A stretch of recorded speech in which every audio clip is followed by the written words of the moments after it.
اس رب دو عالم کی عطا سب کے لیے ہے۔ رسول اللہ صلی اللہ علیہ وسلم نے کیا فرمایا؟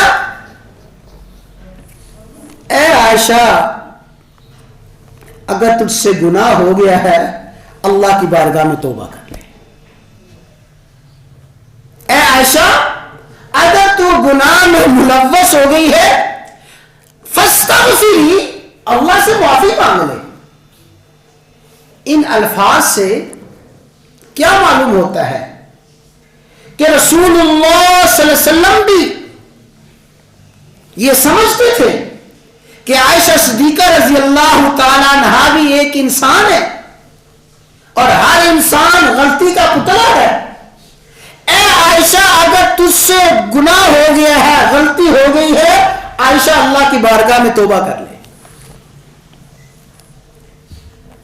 ذرا ایک لمحے کے لیے سوچیں میرے بھائیوں، تمام بھائیوں کو میں دعوت فکر دیتا ہوں، اگر خدا نہ خواستہ اللہ نہ کرے ہمارے معاشرے میں کسی گھر میں یہ صورتحال پیدا ہو، کسی گھر میں یہ صورتحال پیدا ہو اور یہ تو صورتحال غیرت، عزت اور ناموس کے حوالے سے آخری درجے پہ ہے، اس سے کم صورتحال معمولی سی بات ہو، کیا خیال ہے ہمارے معاشرے میں اتنی تحقیق، اتنی تفتیش، اتنی نرمی کوئی برتی جا سکتی ہے؟ جھوٹی باتوں پہ عورت کو ذلیل و خوار کر دینا، جھوٹی تہمتوں پر، معمولی باتوں پر عورت کی زندگی کو بگاڑ دینا، یہ تو عام سی بات ہے۔ عائشہ، اگر تجھ سے غلطی ہو گئی ہے اللہ کی بارگاہ میں معافی مانگ لے، توبہ استغفار کر لے۔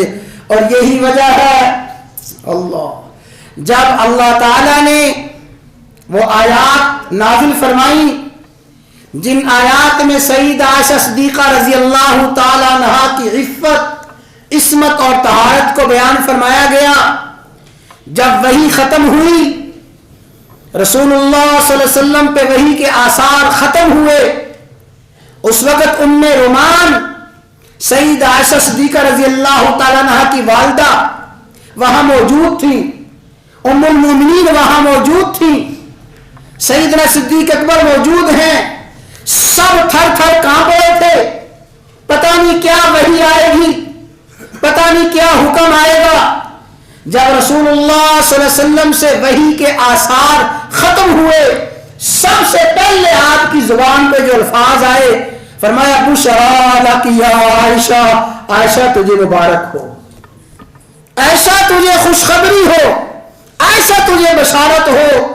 ام رومان نے فوراً فرمایا عائشہ جلدی جلدی اٹھو اور اپنے خامند کا شکریہ ادا کرو، اپنے خامند کے قدموں میں گر جاؤ۔ اس وقت عائشہ صدیقہ نے فرمایا تھا لا اشکر الا للہ، میں تو صرف اور صرف اللہ کا شکر ادا کروں گی۔ تو رسول اللہ صلی اللہ علیہ وسلم نے کیا فرمایا؟ عائشہ، اگر تجھ سے کمی کو، اگر تجھ سے غلطی ہو گئی ہے، تجھ سے گناہ ہو گیا ہے، اللہ کی بارگاہ میں توبہ استغفار کر لے۔ میں عرض کرتا ہوں یہ اتنی بڑی بات ہے اور قیامت تک آنے والے گھرانوں میں اتنا بڑا سبق ہے۔ اگر ہم اسی ارشاد کو سامنے رکھیں تو اتنی بڑی بڑی باتیں جو مشہور ہو جاتی ہیں، کبھی کسی طرف سے کان میں بات ڈال دی گئی، کبھی کسی کی طرف سے کان میں بات ڈال دی گئی، بس سنی سنائی بات پہ بڑے بڑے فیصلے کر لیے، گھروں کے گھر برباد ہو گئے۔ رسول اللہ صلی اللہ علیہ وسلم کے اسی ارشاد کو سامنے رکھیں، ہمارے گھروں میں ساری کی ساری لڑائیاں، جھگڑے اور ساری کی ساری تہمتیں اپنی موت آپ پڑ جاتی ہیں۔ اور رسول اللہ صلی اللہ علیہ وسلم نے